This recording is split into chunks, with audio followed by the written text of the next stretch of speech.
Chairman Paul Montgomery. Chairman Paul Montgomery, Here. Jimmy Atkins, Here. Blake Ayler, Here. Mayor DeWitt. Here. Chase Milner, Rhonda Sawyer. And the Sullivan County representative is not here, and Amber's son is having surgery, so she is out today. So we only have one out today, right? Yes. Thank you. Thanks for those who are here. At this time of our agenda, we offer time for those who want to speak on any of the agenda items. This is your time to come forth, and I'll recognize you for brief comments. Seeing we have a good crowd here and no one stepping forward, so thank you very much. Let's move to our next item. Today, we are fortunate to have the Deputy Governor and Commissioner of Transportation, Butch Ely, with us. Butch serves as the Deputy Governor and Commissioner of Transportation for Tennessee. In his role, he serves as top advisor to Governor Bill Lee. He manages Tennessee Department of Transportation. He coordinates infrastructure investments throughout the state. Prior to this role, Mr. Ely served as Tennessee's Chief Financial Officer, and before that, he served as the Governor Lee's Chief Operating Officer.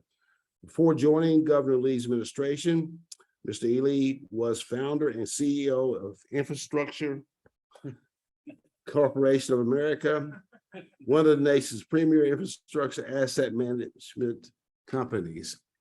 Without further ado, I welcome Deputy Governor Ely. Thank you. Thank you, Paul. I appreciate that. I was trying to cut you short there a little bit. So I was gonna set up here by Paul, and I just had that milkshake downstairs with pals, and I thought I'm gonna go to sleep about it. In that chair, I better stand up. So it's great to be here with y'all today. Very much appreciate this opportunity. It's always good to get out of Nashville and where real people are. And I love this country, this part of the country. And so it's really fun being able to spend some time up here with y'all today. I want to start kind of by just saying thank you to each of you who serve and take part in this organization. I know that it can be a thankless job sometimes. And so it's just so important to have your participation and everything that we try to do together. And certainly one of the things that I'm trying to do is work very closely. And that's the reason I wanted to come out today and spend time with you personally and get to know you better. So some of you probably, let's see. I also want to say thanks to our TDOT folks. Steve, Borden is here. My chief of staff, Steve Townsend's also here. And we've got Amanda and a bunch of other folks, Dexter, a bunch of other folks with our regional office and other folks helping today. So we got one of the best, most dedicated group of folks with TDOT working in this area that go above and beyond every day. So I want to thank all of them for that as well. So some of you have heard me say that when it comes to transportation in Tennessee, we certainly are at a critical juncture. And I definitely believe that. The governor definitely believes that. I said earlier today over in Johnson City that when you think about all the services that we provide to taxpayers in the state, the one thing that every single person benefits from and uses every day is transportation. And so we take that seriously. It is It is access to have access and mobility to things like healthcare, education, all of those things. Being able to get to work are essential for us in everyday life, and so we're fortunate to have a governor that understands infrastructure. Has spent a lot of his life dealing with infrastructure, as I have. And last year, we were fortunate to be able to make the first investment from our general fund into transportation that we ever have done in Tennessee. The governor just had his State of the State this past Monday night. I hope some of you are able to hear that, and announced that he is committing $3.3 billion in his recommended budget to our legislature. 3.3 billion. I forgot a few zeros. To be able to be used for infrastructure and transportation. We'll talk more about that in a minute. What I wanted to do today is spend a little bit of time. Let's see. Yeah, spend just a little bit of time. I usually spend some time talking about the why and the congestion that we have, but I have a feeling that most people in this room understand transportation pretty well, and so I'm not going to spend a lot of time going through the why we need to do what we need to do, but I'm going to spend a little more time on some of the governor's proposals. But I will just bring your attention to a couple of things from the standpoint of how we got to where we are. And we've got this growing gap between where we are today and where we're headed, and what our resources are and what they need to be, just to be able to maintain our level of service that we have now. And so on the left-hand side, the line there is showing our lane miles in Tennessee, number of lane miles. The bars are showing population on the top and vehicle miles traveled on the bottom. So you can see very, very quickly that we've got this very steep growth path, in that we need to be moving forward in preparing, because that line is going continually upward, as we also know. The other charts, kind of the heat maps, show congestion. Obviously, red is not good. And the main thing that I like to say on this this PowerPoint is that if you look at the middle one down is the four major urban areas, and on the right hand side there at the bottom is more of our suburban and rural areas. And so what I like to point out is that when a lot of people think about congestion, they think of congestion as only being urban congestion, and it's not just a urban problem. It's also a rural problem, and more than that, when you think about a lot of our original interstate highways, they are still on the original 2 lanes alignment that we originally had, and so many of them need to be expanded throughout the state, and a lot of those are in rural areas and are impacting our rural traffic day in, day out. And so that's another point. The other thing that I will say as the governor has taken this on is that we know that we need to take action now, but that we were not going to be able to raise taxes, and we didn't want to go into debt.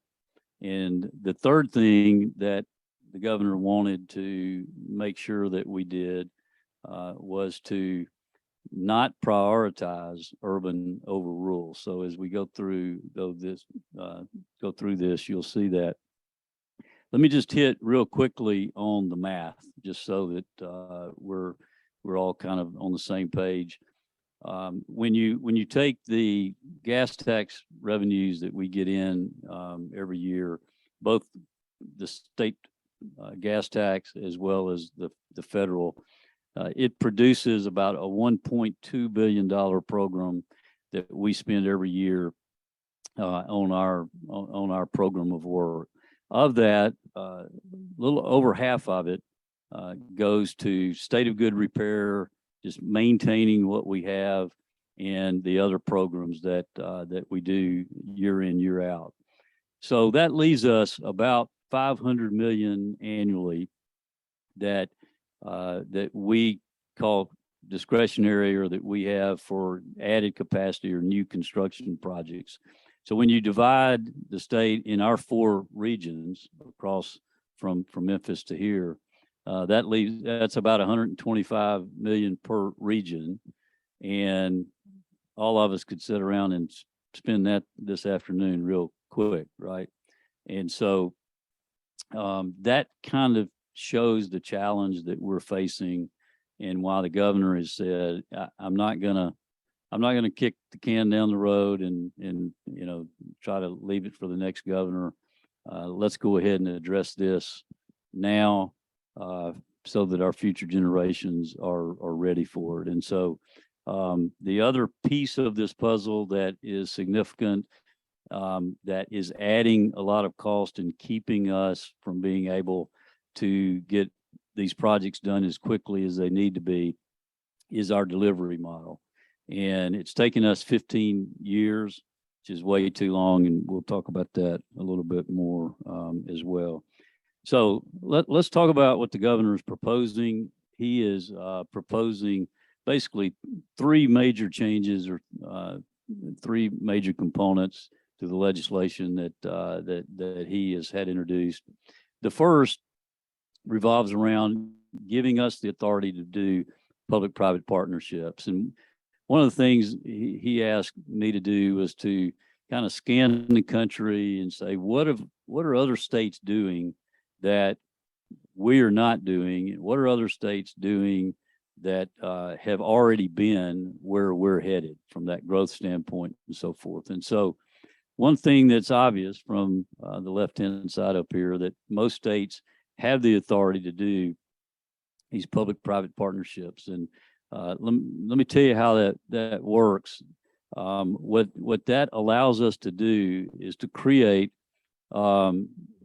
private investment that will come in and design, build, finance, operate, and maintain these choice lanes, which are not your traditional toll. I'm going to show a quick video in a moment so that you'll get a little better feel for that, but it's not the traditional toll road that many of us grew up with.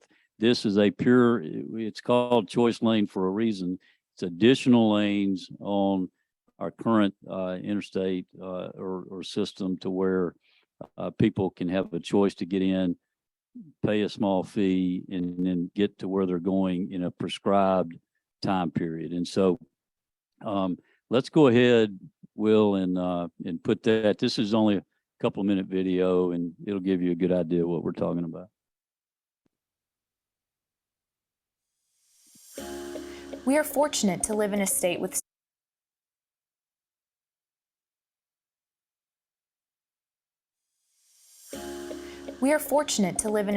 so much going for us, a direct result of our sound economic policies, high quality of life, and ranking as one of the lowest taxed states in the country. While this yields economic opportunity, it also presents traffic congestion challenges in urban areas. Sitting in traffic isn't how any of us want to spend our time.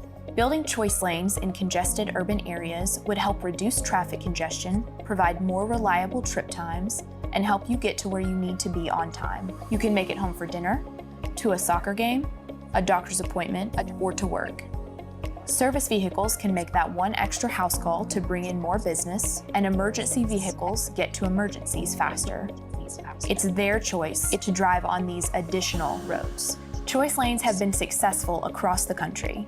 States like Texas, Florida, Georgia, North Carolina, and Virginia all have built new choice lanes to relieve congestion during peak travel times. These are newly constructed lanes designed, built, financed, operated, and maintained by the private sector through public-private partnerships. Partnering with the private sector to help relieve urban congestion is part of Governor Lee's Build With Us proposal, which frees up funds to enhance transportation infrastructure in rural communities. And let's be clear, despite what you might be hearing, choice lanes are not the same as a toll road. A toll road, which is not something TDOT is proposing, requires all drivers using the road to pay a fee to get from point A to point B. With choice lanes, drivers can choose to use the new choice lanes or continue to utilize the existing general purpose lanes where a user fee is never charged. The user fees are based on driver demand, helping to ensure 50 miles per hour travel speeds even during peak periods. And an added bonus is public transit partners can also choose to use the choice lanes for more predictable schedules.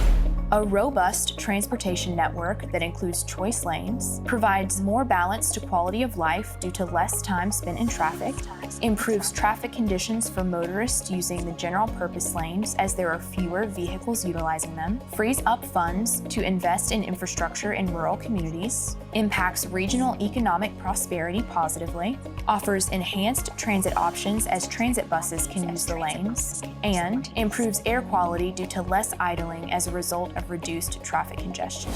We at TDOT are excited at the prospect of bringing choice lanes to some of the most congested areas in Tennessee. Our goal is to ensure Tennesseans have a safe, reliable, modernized infrastructure system for generations to come. And we're asking you to build with us. All right, so that gives you a better feel maybe, and maybe answer some questions or generated some. And so I'm going to run through these other two components real quick, and then we'll be happy to answer any other questions that you may have. So the other thing that we mentioned a while ago was delivery model, and currently our traditional model is the way we've built most of our projects over the years of design, bid, build, where everything is done sequentially and done kind of in silos. You do your part, hand it over to the next guy, and it keeps moving down the development process. A lot of states, Virginia has been a leader in public-private partnership and alternative delivery for a number of years. Most states are doing more design build, more contractor management type of building process. And what we're looking to do, currently our legislature in Tennessee restricts how many of these alternative delivery projects that we can do on an annual basis. And so all we're asking the legislature to do is to kind of lift those restrictions to allow us to be able to plan into the future, look at the projects that we have coming down the road and say, what is the best method of delivering that project, mainly faster, because under the design build process, as you know, we can begin and do those different components at the same time. We're sitting here in NASCAR country with Bristol Motor Speedway. We like to call it the pit road concept of pulling in and doing all these activities at one time. And we know that it saves time to be able to do that and to kind of start with the end in mind and get everybody at the table involved in an integrated way into that process. We also know that is at least 40% that we're kind of losing out the door by not getting these projects done quickly, because by the time we start a project conceptually till we get to construction, then it's costing us 40% more than what it was originally. And so we can get much more done the quicker we get it out the door. The last thing I want to hit on is electric vehicles.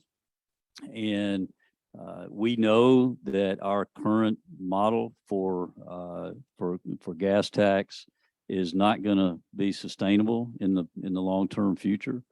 And currently, right now, we've done the homework on what it takes to what a combustion engine car contributes to what we end up being able to utilize in gas tax dollars. They spend or receive about $274 annually that the gas tax they pay contribute to Tennessee. And what we are currently charging now in electric vehicle registration is $100. And so all we're recommending is to put those two on parity so that our folks that are filling up with gas are paying the same as electric vehicles. And so that's the third major component. We got less than 1% electric vehicles now. It's not a huge deal, but within just a few years, they're estimating that we'll have over 200,000, which is still only about 3%. So when you start doing the math, it adds up quickly. And so getting this in place now and to ensure that as that continues to evolve, we won't continue to see the collections from the gas tax go down. Let's see, there's one last thing I wanted to share here, and that is I already kind of said it a little while ago as we opened, but the $3 billion is obviously the biggest investment from the general fund that we've ever had. And the governor feels like that we need to ensure in the spending of these dollars that they're spent throughout the state, and that we look at helping our rural areas. And so the major component really of those public-private partnerships, as we do those projects, the amount that we're able to avoid from doing ourselves because of that private sector involvement, then we're suggesting putting those dollars into additional projects in the rural areas, excuse me. And so, so it's a way for us to leverage those dollars. We haven't implemented this yet, but we think that we'll be able to utilize the $3 billion to hopefully leverage that into double that, maybe more, depending on what the public-private partnership offers through the competitive process to be able to do that. And so, so we're excited about these prospects. We had our first committee meeting yesterday in the State House. It went through Transportation Subcommittee, and so I wanted to come today to kind of give you an update as to where we are, and would love to answer any questions you have, Paul or anybody. So with that, I'll open it up and take questions. Any questions? Go ahead. A comment first, I should have mentioned early on, we do have some First Tennessee RPO members here as well, and not just the MPO. Yes, right. But when you talk about urban versus rural projects, as far as this is related, is urban just the big four cities, not just like urban areas based on census boundaries, right? Well, Preston, you may want to comment on the congestion studies themselves, but when I'm thinking of urban, I'm not talking about just the four major cities. We've certainly got more urbanized areas than that in the state. So I'm really thinking about it, and the governor's really thinking about it just more conceptually, that we are not spending all the dollars for the four major cities. That's the main point, in that as we do these public-private partnership projects or these choice lanes, that we ensure that the funds coming off of that we reallocate are reinvested more into the rural areas versus just, you could spend all your time doing nothing but spend money in those most congested urban areas and never get that problem solved, nor and continue to make matters worse in rural areas.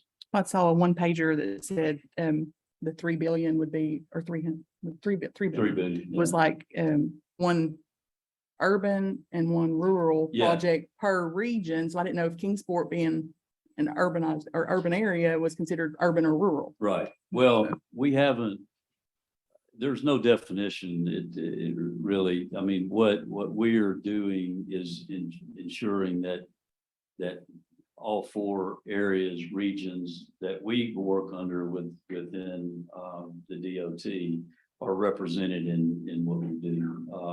What we will do now, as far as next steps, if we get the authority in this session to do that, then Preston and our team will dig into those congestion studies and then come up with a recommendation back to the legislature that will list out kind of the first tier or first program of work that would be included in those projects.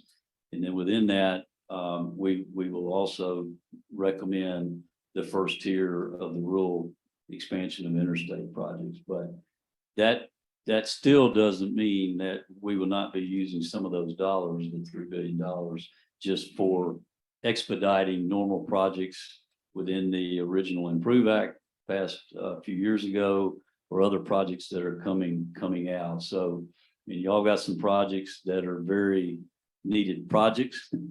And what I'm trying to do is to focus on prioritizing both rural and urban to the ones that we can really get done and show a benefit from, in as quick as time as possible. Preston, Yeah, so I was trying to think about how best to describe this. I mean, for the purposes of the studies that have been undertaken that have gotten us this discussion about urban congestion, those reflect the large urban areas of the state. But I think if you could see from the first slide that the commissioner showed, congestion across the state, whether we're talking about urban, rural, or suburban, is impactful. The knowledge that you have about these terms is, and you're going to hear a big presentation in a little bit here about your census data. We were trying to really keep it simplistic between urban and rural, but in the context of transportation, the one slide, Commissioner, the one slide that you have that showed I guess it's really back one, I think, maybe. yeah, a little, One more. Yeah. Oh, it's one more, I think. There we go. I think what's just one. yeah, absolutely. I think what is key here is that box where you see the 750 million for each of the regions. And looking at the bullets below, I think that's more descriptive of what really the commissioner is talking about in terms of leveraging and investing the $3 billion. And so, for simplicity, we talk about urban and rural, but the reality is we're talking about all parts of the state, whether we're talking about Kingsport, Johnson City, or in between. And so, but I think that the leveraging it to accelerate Improve Act, also statewide partnership projects, and then managing and maintaining what we have today, which is very important. Anybody else?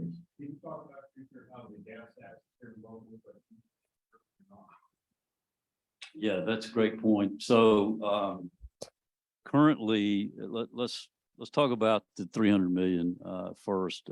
This 300 million is going to go into the state aid program that the TDOT has now, and currently we've been investing about 21 million annually that goes into the formula. Preston can tell you, but is based on the formula of population and land mass. But in addition to that, what we recognize is local governments, counties have big projects that they need to expedite, as well as we do at the state level. And so that's the reason for the 300 million.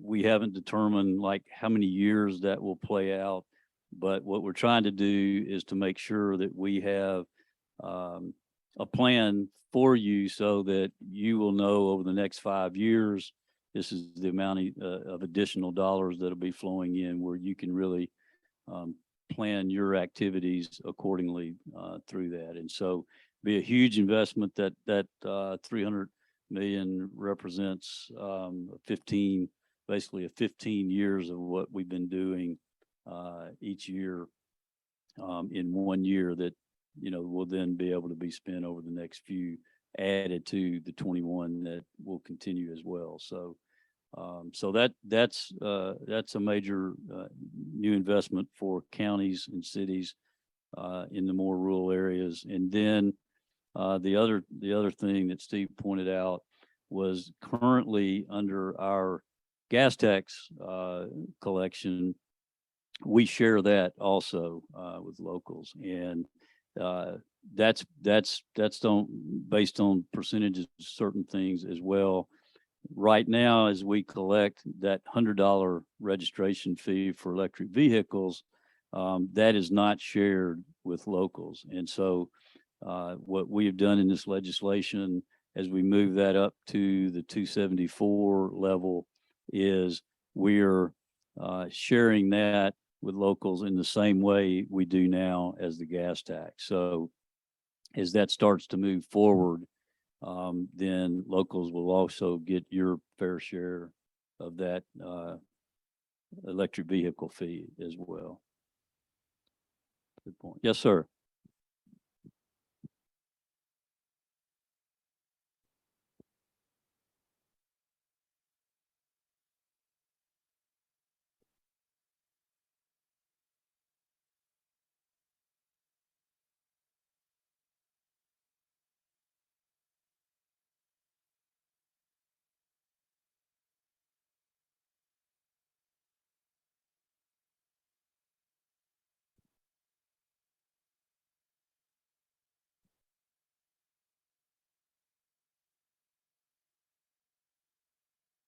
Yeah. Well, there's definitely some conversations on our part, even at the governor's level, and meeting with our friends at TVA and others to look at their plans, because there's it's obvious that it's got strained this year in Tennessee and in other areas, and so there needs to be planning work done on that.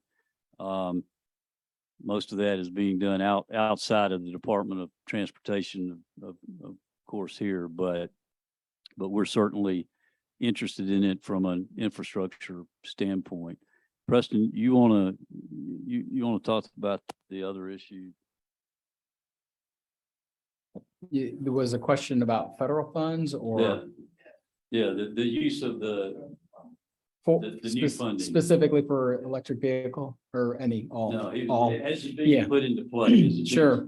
So most of you are familiar with the infrastructure IIJA, which was passed in November of 2021. We are now entering our third year of funding, I believe, from that bill.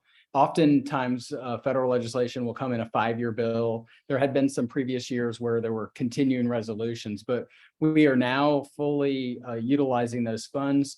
I believe I think all of our formula funds have now been allocated to the department.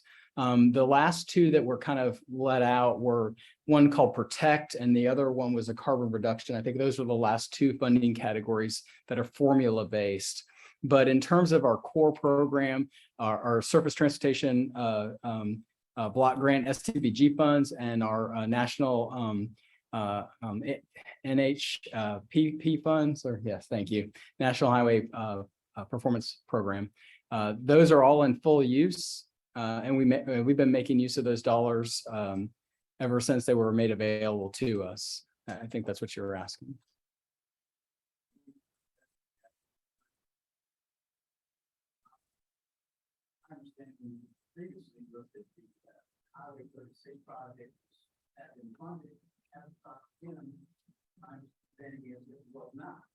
So yeah, you may be asking more project specific question. Yeah, Steve may Yes, give pretty more loud. color around Yeah, this, you can- but All right. let me say this, I'm a little bit familiar with the 36 project that you're talking about. If, I think it's a great example of really what we're trying to accomplish with this legislation this year, because we've got a lot of good projects that are on our radar that need to be done that we simply don't have the funds to complete.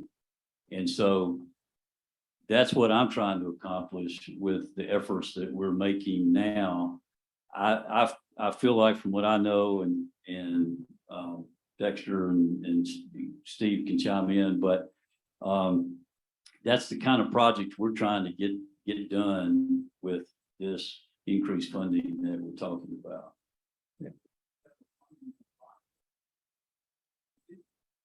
I guess it's PE. We had some initial, I guess, in environmental PE money. Yeah.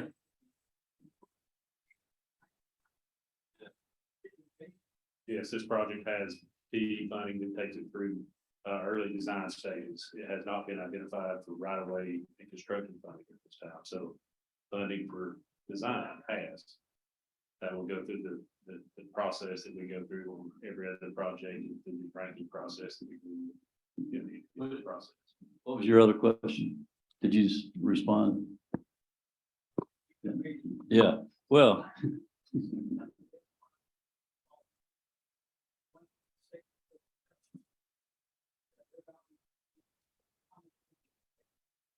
Yeah. Hopefully not that long, but I can't give you an answer. No, sir.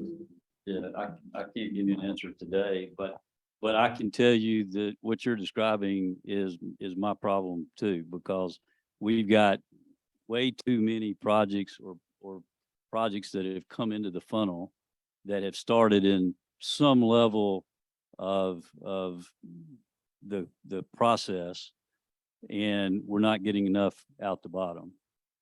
And we've got a lot of projects that have been started from a conceptual standpoint, projects that have been started in right-of-way process, but our funding is discrete to those component parts, or to where they are in the timeline. And so while we've got we had legislature gave us 962 projects in 2017 during the Improve Act. A lot of those have been started in some way, shape, or form, but they're continuing to go through the process. And every year we present to the legislature a 3-year plan, which is funded only a year at a time. And so I've got that 962 projects plus other projects that are all up here in this funnel that we're trying to manage to get down through the entire process. So there is a prioritization process. I would tell you that I consider 36 a good project. I could tell you that I'd like to see it get done.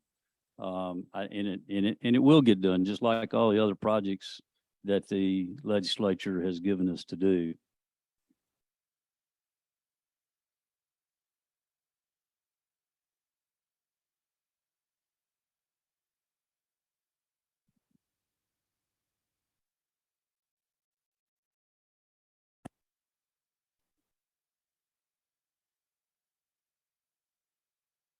Yeah.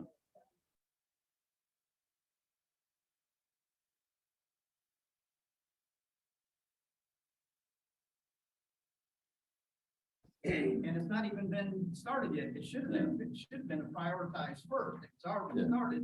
Why wasn't it finished? Yeah, you're not gonna get any argument from me, because I may take you on the road with me and let you help me make this argument, because we've got we've got more projects than we can fund. And that's the reason that I'm doing what I'm doing. And so the sooner we get this done, the sooner I can answer your question. Commissioner, we have time for one more question. Yes. One more question. Anything? Thank you very much, Hey, sir. thank you all very much for having me. Appreciate it very much. Commissioner has a full schedule today, so That's- At this time, we're gonna take a few minute break, okay? please make sure you've signed in if you haven't. 5 minute break.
Okay, if everybody would get back to your seats, we'll get going. That money was we were gonna be a priority because the highway was already Huh? started in Washington County.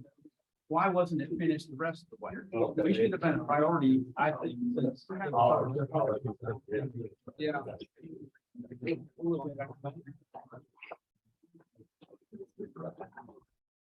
Okay, bringing the meeting back to order. And next item on the agenda is the approval of minutes for our November 3rd meeting. And you've had an opportunity to see the minutes. Any questions about the minutes? Motion to approve, Mr. Chairman. I have a motion to approve. There a second? We have a motion and a second. All in favor, of the motion say aye. Opposed likewise. Minutes are approved. Thank you very much. Our next item is the election of the executive vice chair. And I ask Ms. Phillips, would you carry that on for us, please? Okay, so every year, our chairman stays static position. The vice chair is elected every year at the first meeting, so we do need to elect a vice chair. Jimmy has been our vice chair for as long as I've been in the MPO. So the floor is open for nominations. So we have a nomination, any nomination for vice chair? We have a nomination for Jimmy Atkins. Is there any other nominations? Do I have a? Move nomination, please. There's a motion to cease nominations, a second? Second, nominations have been seconded. All in favor of Jimmy Atkins as the vice chair, say aye. Opposed likewise. Jimmy, you have it again. I'll stay. Thank you all for that. Okay, next item is our PM1 targets, Tennessee and Virginia. And I again ask Ms. Phillips to present that item. Okay, this is something we do every February. And in the past, we've always supported the state targets. That's what we're recommending again. We do Tennessee and Virginia on the same resolution. So the Tennessee targets, we adopt just the state targets as posted. That was in the agenda packet. Virginia does things a little different. They set a percentage target, and then that percentage, if we adopt their target, we adopt their percentage goal, and it translates into a numerical value for our MPO area. So we have a small area in Virginia. So this is actually targets specific for our MPO area. So we're recommending just supporting the state targets again, as we have in the past several years.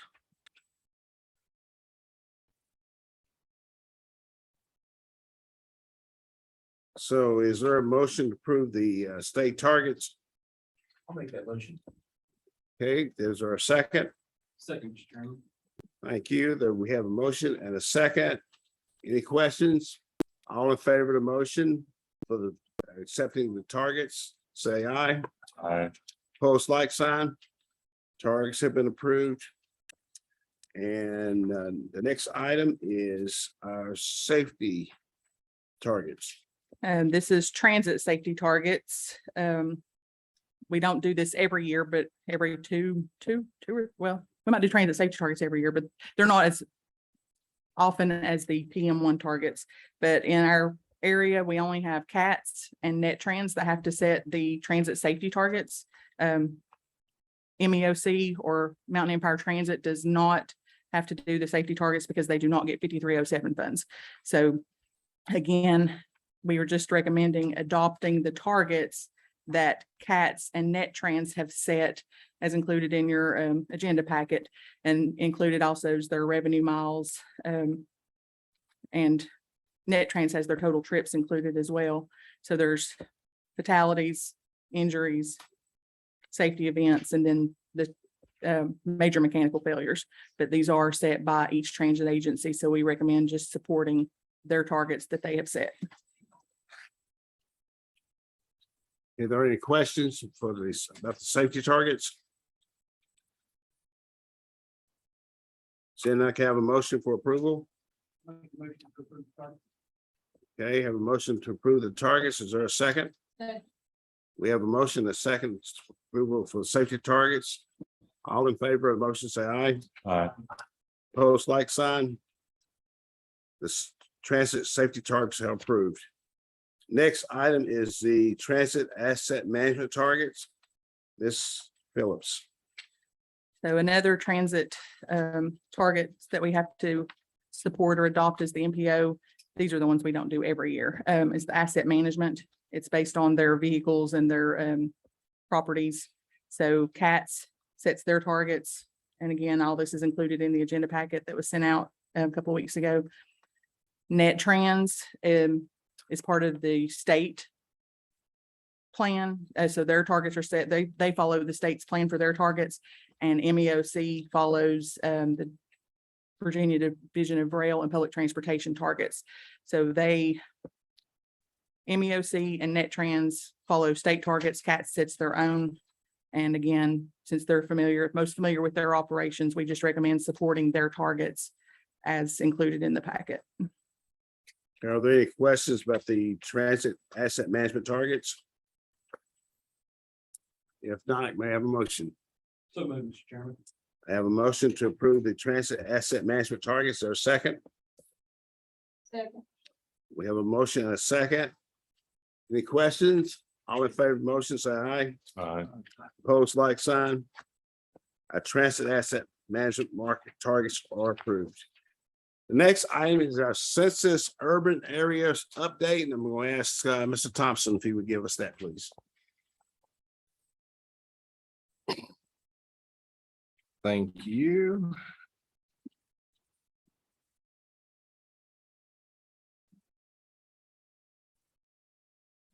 Okay, so this information's rather new, and this is just informational about where we stand now. And as a staff, we'll be diving into the information more deeply to provide y'all's recommendations in the future. But we wanted to let y'all know what we were seeing coming out of the new data.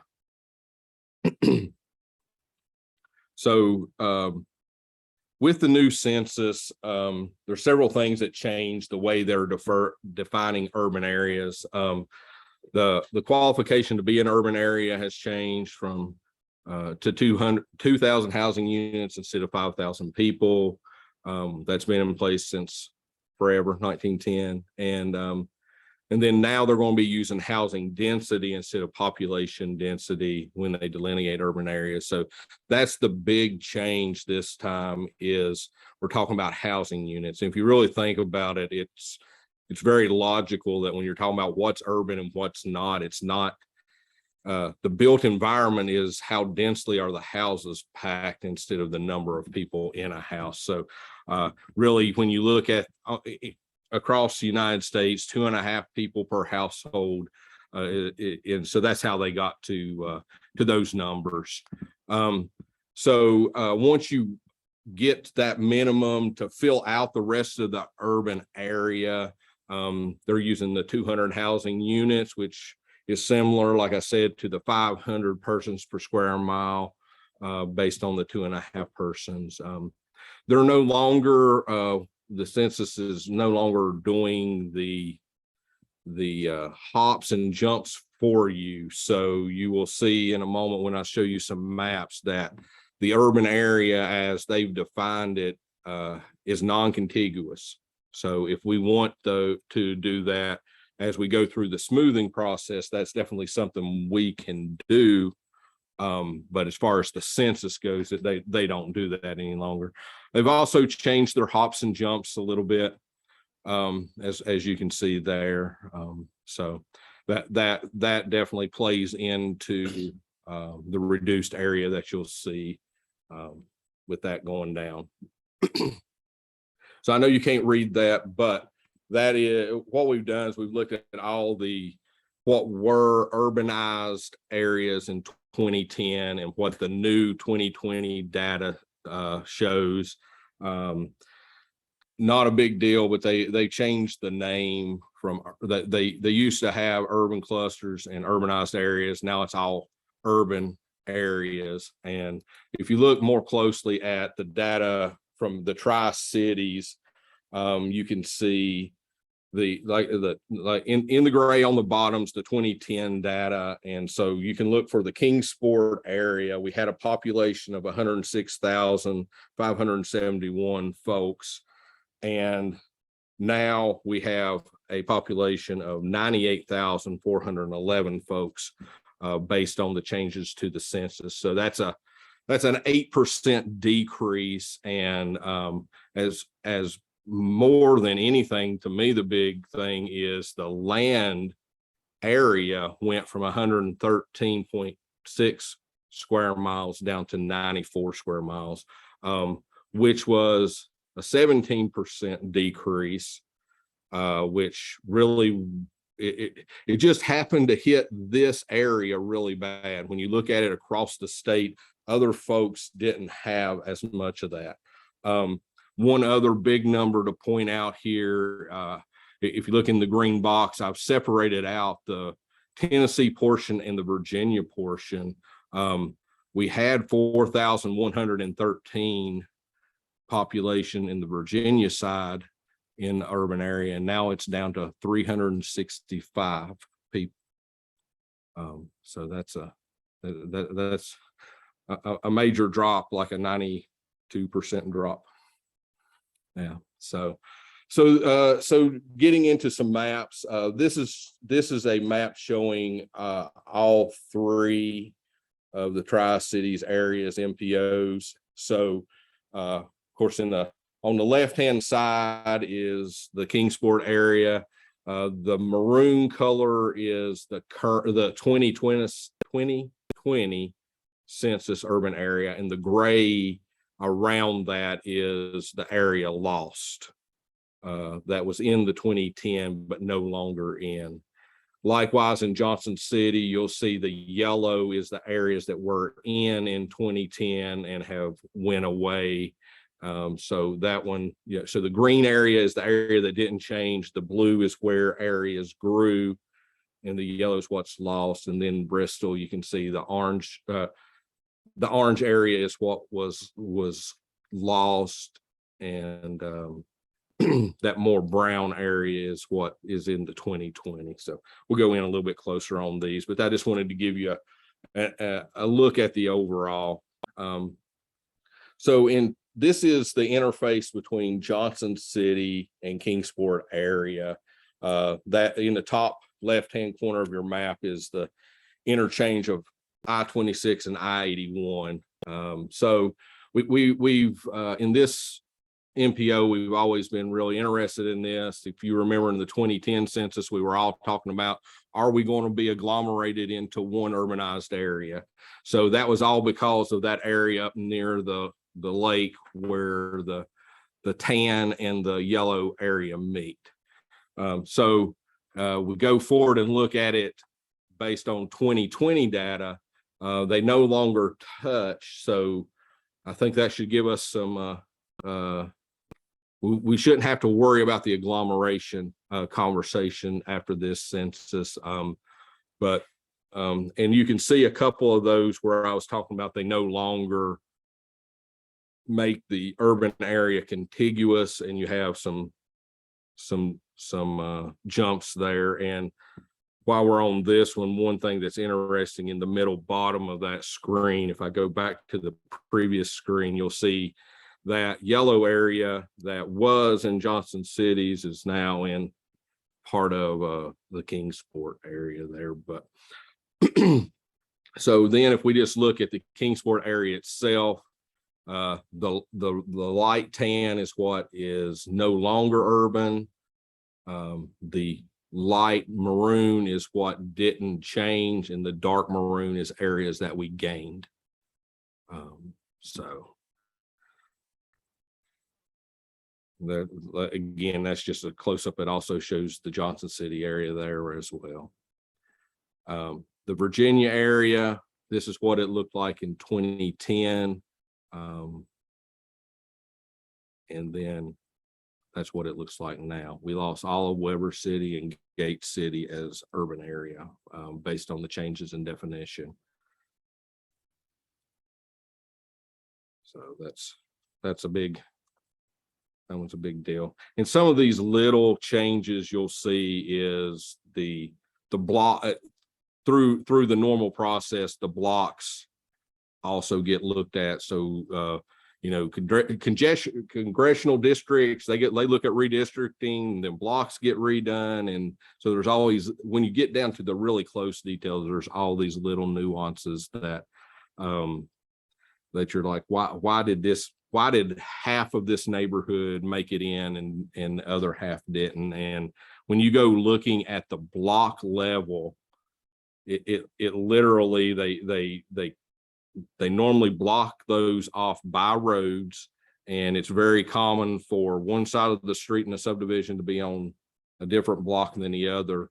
And the way they do it, you get some weird results sometimes. So that's a lot of what we as staff will look at as far as recommending smoothing, because it makes no sense for half of a subdivision to be in and the other half not to be when you're doing transportation planning. So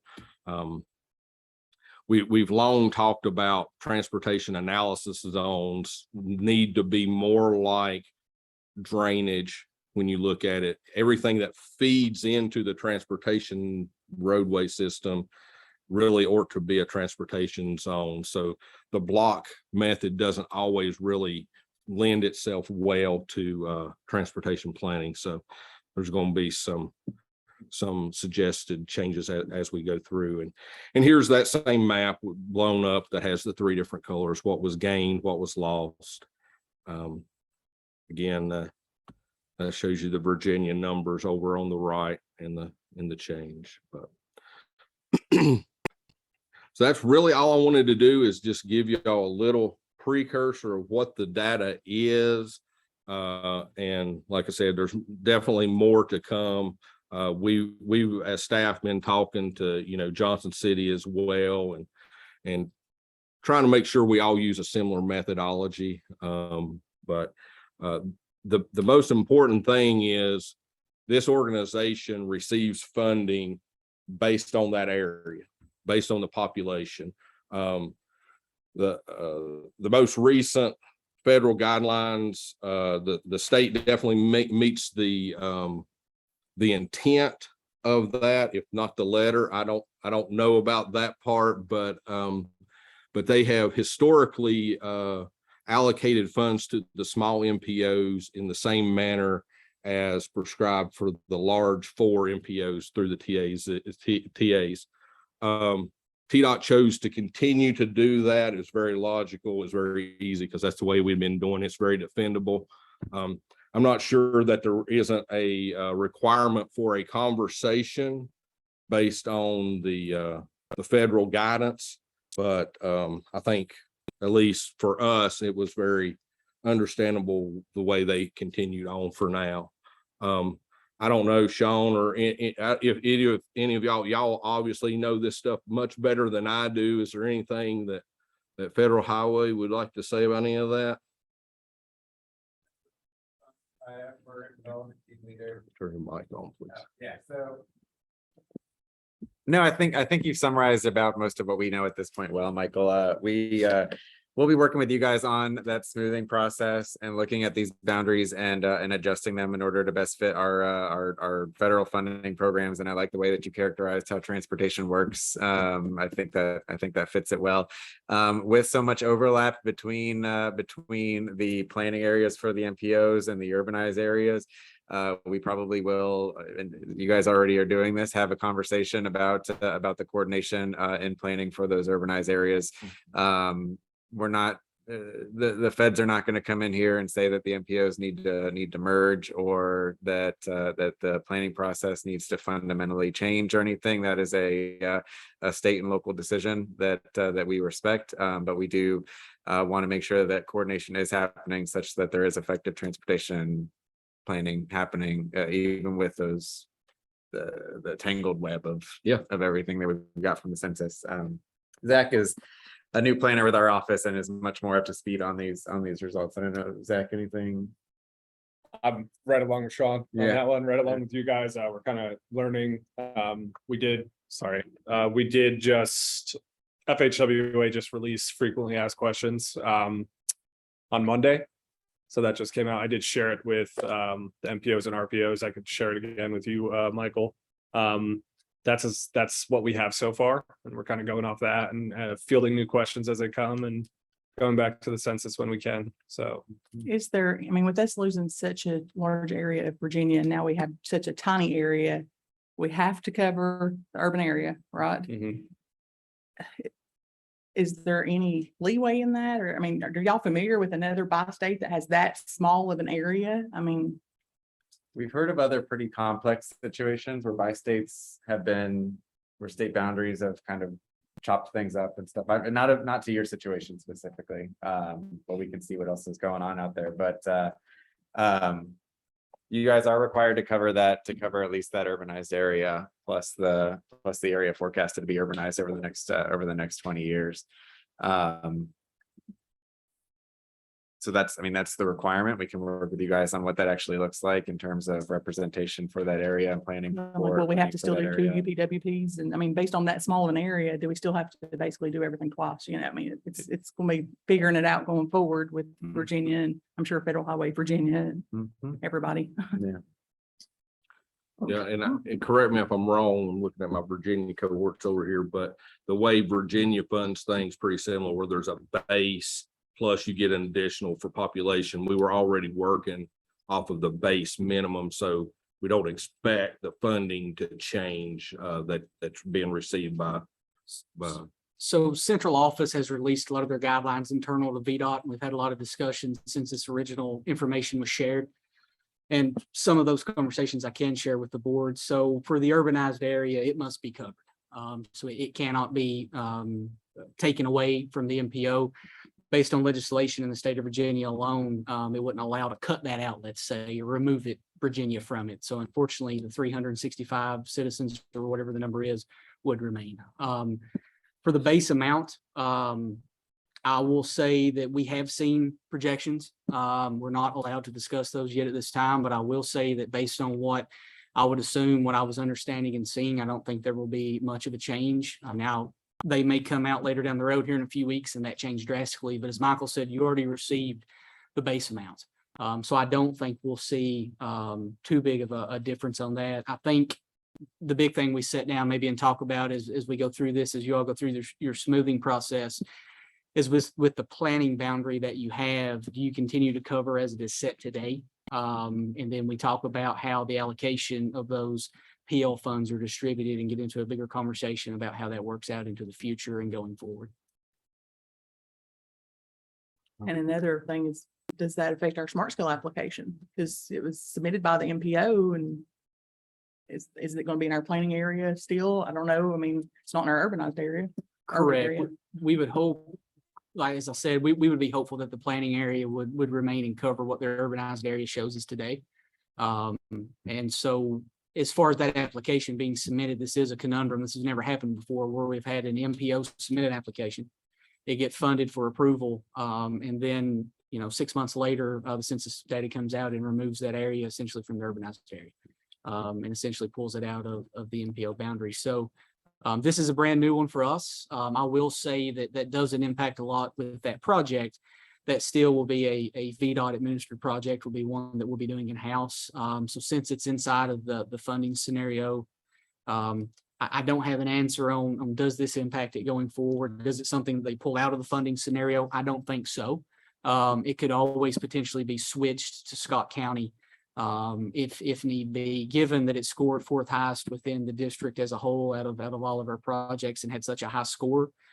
We would want to see that stay because it's such a quality project. So we'll definitely be fighting to keep that in the funding scenario. Yeah, and I probably should have said, we're very early in the process. The only thing that's changed is new census data for urban areas exist.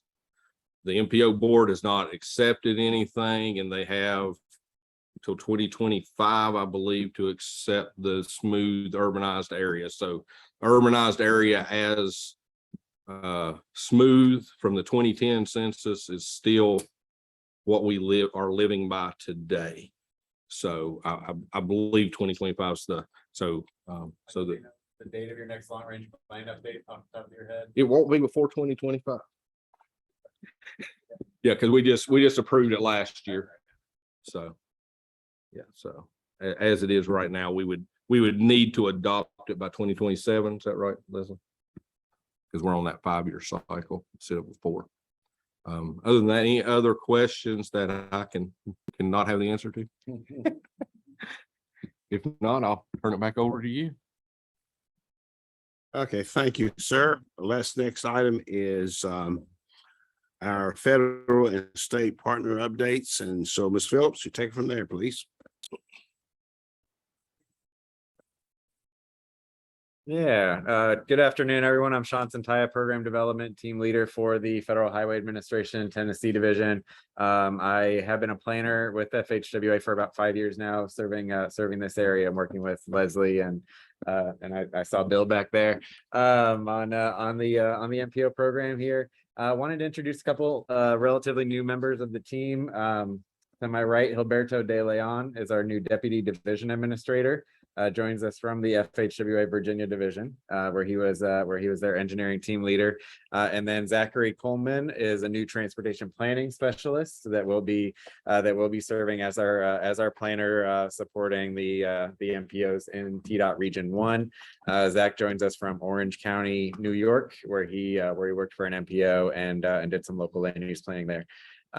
We do have some updates that we'd like to share with the body here, so I'll ask Zach to Sure. Thanks, Sean. Yes, so USDOT released a notice of funding opportunity, as most of you probably know, for the fiscal year 2023 raise grant applications.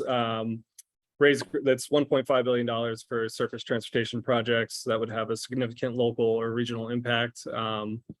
So a lot of the projects are, what they're looking for is to promote environmental sustainability, mobility, connectivity, quality of life, economic competitiveness, resilience. It's a really broad program, which allows, counties and municipalities to apply for grants for projects that may be harder to acquire larger federal funding for.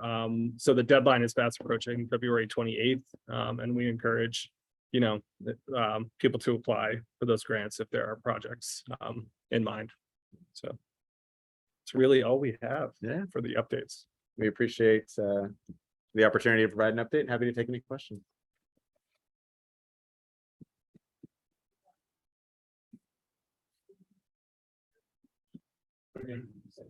The raise grant. So, And we've sent info to the staff. We can send you information for the notice of funding opportunity. okay. You don't have anything? Blake, Tiffany is not on, so if you want to do the DRPT and the VDOT. Sure. Well, I will start out with VDOT if that's okay. So about a month ago, we released the staff recommended funding scenario for Smart Scale. As we all know, it's still staff recommended. It is subject to change over the coming months, and then it'll be finalized and issued inside the 6-year plan come July 1. However, right now, it appears that the list, just through talking with district administration and with our CTB member, will remain as it sets today. Inside of the Kingsport boundaries we are today, we had 2 projects that were funded. The US 23 Access Management Project, which the MTPO put in, that was a $9.1 million project. The US 23 at Chapel Street project, including the railroad crossing improvements, was a $7.3 million project, totaling roughly $16.5 million within the Kingsport boundary. Totaling the district grant allotment as it sets today, as long as the staff recommended funding scenario moves forward, that's $132.2 million to the district. That's the most allocations we've had since the initiation of Smart Scale in 10 years. As I stated at Bristol's in the last 2 rounds of Smart Scale, that's $250 million within the Bristol district. That's over $225 million. We're excited for our localities, for those that put in and those that work with us through the process. We'd like to thank Leslie and the staff here for working on that application. That was culminated in a project pipeline study, which is again a new initiative within the Secretary's office. And so within our district, we funded 5 of 7 project pipeline applications. So very much always within the Bristol district, over 50% of our projects that are selected come from a planning process. So that is always good to see. So any questions on any of that? Okay, so I will jump into DRPT. They always provide me with agency updates, and we have a conference call prior to these meetings with Kingsport and with Bristol, so I can provide some updates for them. So I'll give a couple of updates, same thing I gave at Bristol, but right now we have a federal discretionary grant writing workshop. DRPT just wants to make all transit providers aware of 2 discretionary grant opportunities currently available. One of them is the FTA buses and bus facilities, while the other one is the FTA low or no emission vehicle program. This year, DRPT is available to assist in a couple of different ways throughout the application process. They'll be hosting a virtual grant writing workshop on Wednesday, February the 15th at 10 a.m. This is to provide an overview of the FTA application and evaluation process. It will include tips on how to strengthen your application if you were to apply for it. In addition to that, DRPT is available to provide letters of support and varying levels of technical assistance while going after those applications. So there's 3 key things that they'll be able to provide while working with that. That's going to be 1, aid in project development to identify viable and competitive projects. 2 would be grant writing assistance and technical analysis. And then 3 would be the final application review and then feedback before submission. And as always, if any agency is interested in applying for either of these, they have a Google form set up right now that I'll be more than happy to share with anyone in order to get a hold of that and to start that process. Grant Sparks with DRPT is currently leading that effort. And or if you have any questions about it, Tiffany Dubinsky is the representative for DRPT for all of our MPOs within this region. Any questions on that? And that's really the heavy hitter. There's a little bit more information I have for those grants and some information that they shared with us. And like I said, if anybody has any questions, I'll be more than happy to pass this off to you and get you in touch with the right person. Stacy, did you have anything for TDOT?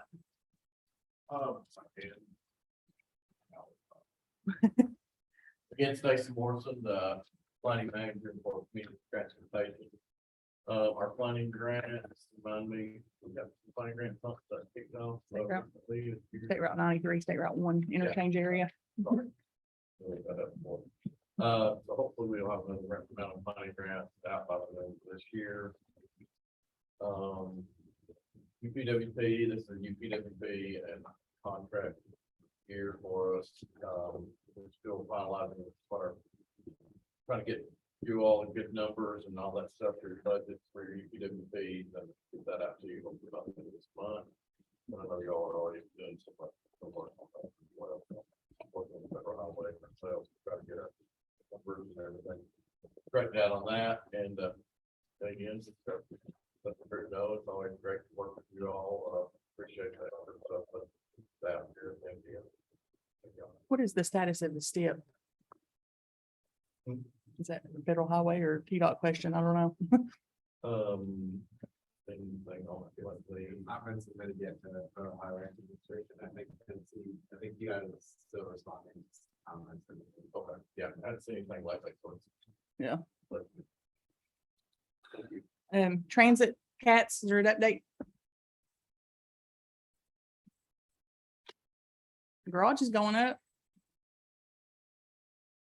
See if it's on. Hello, you want me to stand here? Sure. Chris Campbell with Kingsport Transit. Yes, Leslie mentioned the garage, that project is going forward. You've seen it. We just recently have got some of the sheeting up on the sides of it. That is halfway funded through an improved back project. TDOT and the local community here. It's projected to be completed before the contract's over. So we're hoping sometime in the spring that we'll be able to complete that project. Earlier in the meeting, I know the board approved the transit safety targets and also the transit asset management plan. Those were derived from some to the plans some staff worked on throughout the previous year. So those numbers are kind of derived from that. And it's actually becoming harder to manage transit asset management plan these days because we're fortunate enough to have some new assets, but we're getting ready to disposition some older things. But really the problem, the crux of it is the vehicles that we operate. They basically don't make the models that we use or a cutaway type device for vehicle. And in the industry, we rely on Chevrolet and Ford to produce those chassis. Those auto manufacturers have recently decided that they're not going to produce those chassis. So we're kind of looking to pivot and try to make a better decision as to what vehicles we're going to use.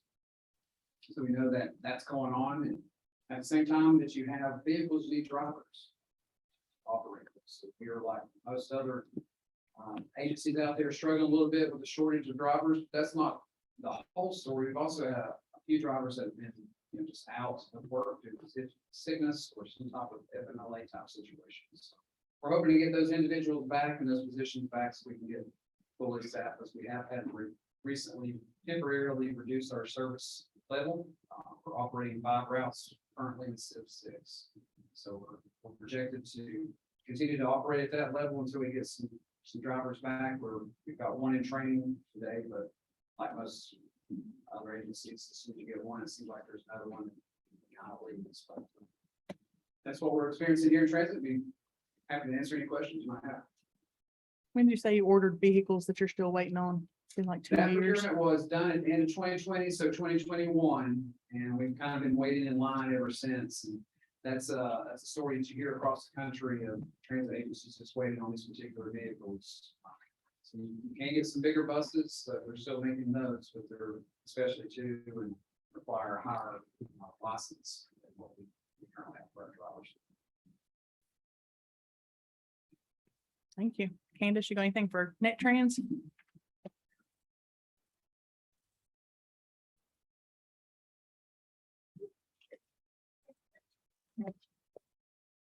Good afternoon, Candace Long, Director of Net Trans, we're the regional transit provider. And I'll echo Chris's comments in terms of being able to obtain vehicles.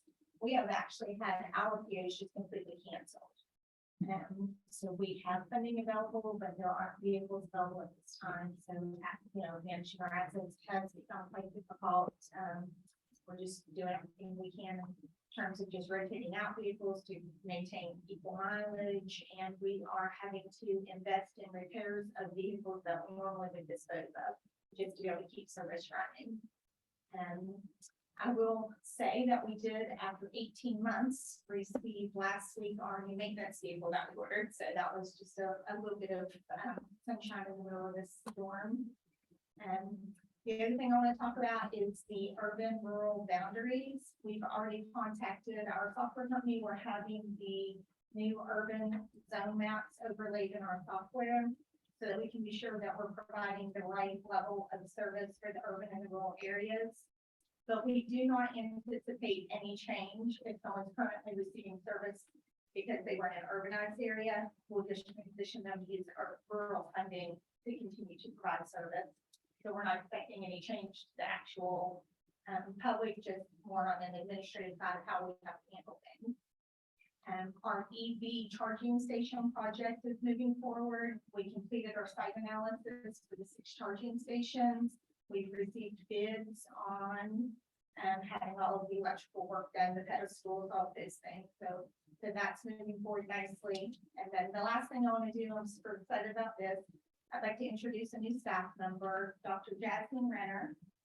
And she's come on board with us. She'll be the manager of federal grants and compliance. So she'll be working directly with the MTPOs on SIP amendments and safety targets and TAM targets and all of the planning documents. Does anyone have any questions? How many electric vehicles do y'all have or have in the queue? We have 6. We received a Department of Energy grant for 100% funding, and we're doing it as a pilot project with 6. We're starting with 6. Well, thank you for inviting us today. Thank you. Appreciate you. Okay, projects.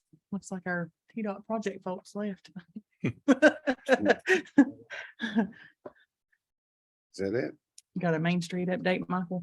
That's the big one.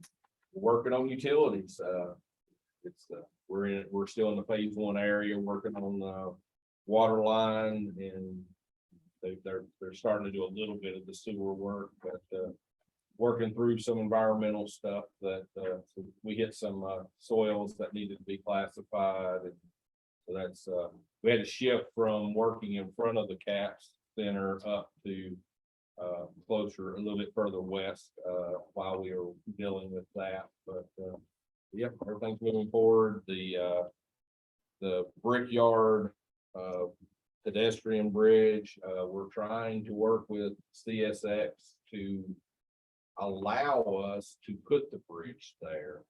They don't have a problem with the PED bridge.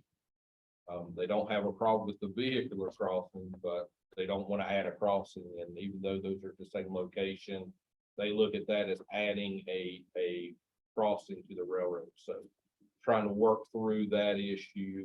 We've worked through the historical issues there, because the concrete pad that you see beside Centennial Park was a loading dock for the freight portion of the train depot. And so we've agreed to do interpretive historic signing to explain the significance of that loading dock to the general area to get through that. But trying to get CSX to say that we can build a bridge there so we can move forward past depot at this point. Is that it? Okay, at this point of our meeting is public comment. Those of you have anything that you like to address this board, this is your time. And we allow that public comment. Seeing none, this meeting is adjourned. Thank you.